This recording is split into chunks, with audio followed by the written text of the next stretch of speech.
ومالين كلو aan goobjoog u ahay mid kamid ah kiisaskii ugu yaabka badnaa abid Cabdifitaax Cali Cumar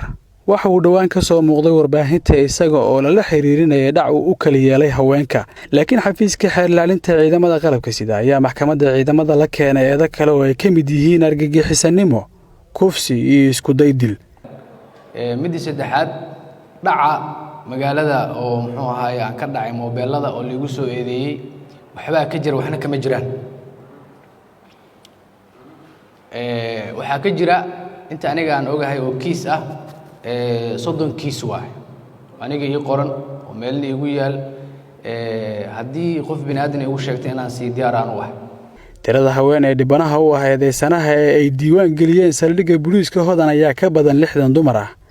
qaarkood ayaa dhageysanaya dacwadda halka kuwa kalena ay maxkamadda kaga sheekeynayaan dhibtooda idilaan dhahay anigu waa qalqalay intaas dhan waa cabsaday gaarigu ina waday gaariga markuu cabaar la wada hal saac amal gaarigi saarnaay ninka inuu idilay marka arko wax kadib intuu ila istaago oo hanjabaayo inuu idilayna marka arka anigu waxa sameeyay dhaqdhaqaaq dagaal aan sameeyay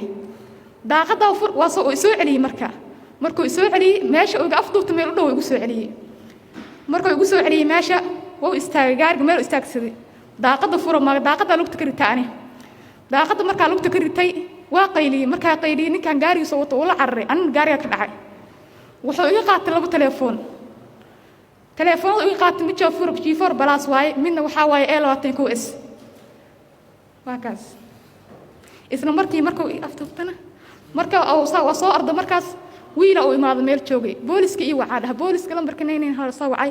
10 daqiiqo kadib waxa la soo sheegay ninka in la qabtay ciidamada amniga ee gacanta ku dhigay eedeysanaha ayuu ku dayay bilowgii hore laaluushu kaga baxsan kara gacmaha sharciga waxaan la wadaagay saraakiishii iga sasareysay ilaa iyo qaybta ilaa gobolka oo markaas fadhiga ku wada sugan waxaan u sheegay inuu noocaas la dhaqmay waa la wadaagay kadib waxa la yiri hadii macquul ay ka tahay wax sax ay ka tahay u tag lacagta ka soo tuur waa u tagay waxaan ku iri waa soo dhameeyay maxaa waxa ii sheegaysa aaway si sax ay ka ahayd lacagtii wuxuu ii tuuray lacag $2,000 ah kun wuxuu iigu tuuray salaam bangiga iigu tuuray lacag kale oo wuxuu ka tuuray Somnet oo wuxuu iigu tuuray 500 iyo 500 lacagta oo salaam bangiga kunku iiga tuurana magac kale ugu qoran lambarka Somnet kana magac kale ugu qoran laba magac oo kala duwan ugu qoran marka aan hadda fiirshay lacagtiina waa soo daawacay salaam bangina warqadii aan ka soo saaray waxaan ku wareejiyay baarihii saldhigga lacagtii 2000 ahayd ciidamo kale baarihii kiiska iyo dhibanayaal ayaa iyana maxkamadda ka sheegay inta ka qosayso dhacdadan la yaab kale maxkamadda waxaan ka codsanayaa cadaaladii sharciga waxay tahay ninkaas in la imariyo anigu uu ceejiye tarxaddu igu ceejiye isbitaal Madiina tagay hay dawal ii soo qoray dhibaatada iga silaayo wallahi hadda waa shoogsanahay Gashaale Muumin Xuseen Cabdullaahi ku xigeenka xeer ilaaliyaha ciidamada qalabka sida ayaa maxkamadda u sharaxay hab dhaqanka eedeysanaha koowaad shaqadii shaab uu hayay markuu ku soo fashilmay oo halkan yimid isaga uu doortay maadaama loo diyaariyay asalkiisa dhibaataynta dadka inuu halkiisa ka sii wato ma taqaana waa tan lagu soo qabtay soo faraha kula jira hadii taa aan ka soo taga shabaabnimada qodobka kale ah burcadnimada su'aal ma laha eedeysanaha waxa la qabtay isoo faraha kula jira eedeysanaha waxa lagu soo qabtay isagoo wata agabkii dharkii moobiladii ay dhikaar dukumiintiyadii lahaayeen dhibanayaashii uu soo dhacay isagoo wata la soo qabtay macnaheedu wax su'aala oo arinta leedahay isaga maxkamadda ka hor qirtay 30 kiis oo kamida inuu dhacay oo yaani uu gacantiisa ku geystay maxkamadda ka hor qirtay xeelaliyaha guud ee ciidamada qalabka sida General Cabdullaahi Buula Kami ayaa maxkamadda ka dalbaday in eedeysanaha koowaad loo ciqaabo dambiyadii uu galay maadaama uu ka talaabay sumad kasta oo wanaagsan ee uu lahaa qof bini'aadam ah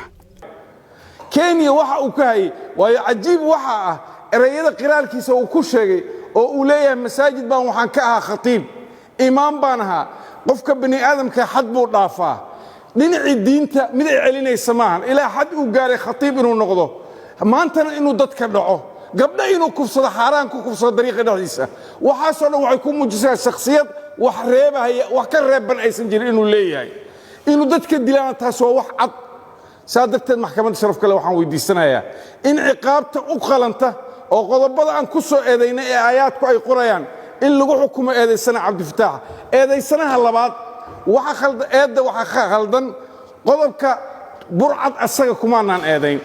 waxaan ku eedaynay 504 oo gadasho hanti tuuga ah inuu gacan ku siiyey ninkaas hantida uu soo xado waayo qof bani aadama oo ku dhahay telefoonaan ka gataa ninkan maalintii hal xab uu keeni karaa hadduu ugu bato bishii hal xab qofka telefoonka iska bedeli karaa maalin walba 3 telefoon 2 telefoon buu ii keeni jiro telefoon afkiisu ka qirtay taa waxay ku cadeynaysaa qalabka tuugada oo dadka ka soo dhaco ninkii uu iibinayay inuu isagu yahay isagana 504 ciqaabta ku qoran ayaan weydiisanaynaa maxkamadda inay ku xogto qareenada u doodaya eedeysanayaasha ayaa ku dooday in marka hore la helo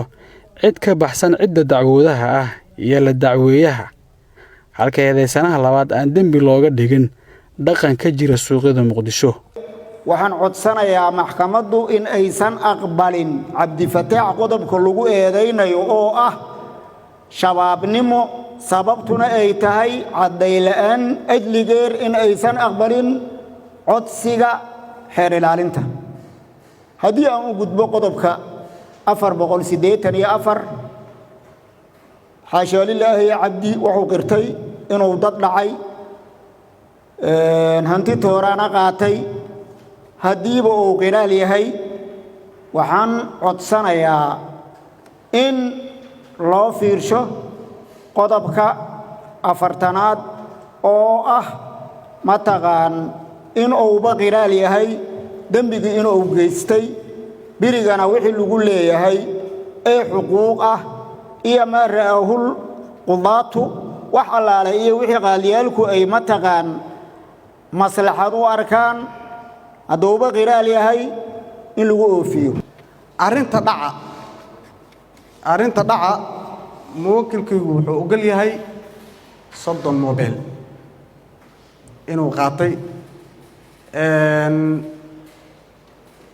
arinta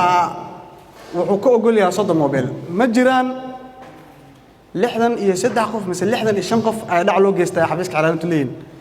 eedeysanu wuxuu ogol yahay 30 mobile sidaas darteed maxkamadda sharafta leh waxaan ka codsanayaa maadaama muwakkilkiigu uu ogol yahay inuu qaatay 30 mobile inay maxkamaddu ku xukunto 30kaas mobile maxkamaddu waa maasanta la raacayaan shak la'aanta ay ka qabaan daraadeeda qofkii la dhacay بماداما أنا توجي يفهم واي قفك واحد قدنا يسافر فهمه ما دي كرته أنا هذا هذا قف لبسن أو نركز وتوذاد واحد أو ألعاب كون كنسل بقول جرا دا كون كنسل سفد كسوق شيء هذا مو يدينيس لكن أنا هذا توجو هذا أم أقولش كذا معقول معه gudoomiyaha maxkamadda darajada koowaad ee ciidamada qalabka sida gaashaale sare xasan cali nuur shuuta ayaa soo xiray fadhigan maxkamadeed oo saacado badan qaatay dhageysiga garmaqalka ka ah eedeysanayaal cabdifataax cali cumar iyo cali xasan xirow intaas ayuu ku dhan yahay maxkamadda ayaana go'aan ka soo saarayso wabillahi tawfiiq cabduqaadir ciise warbaahinta qaranka Muqdisho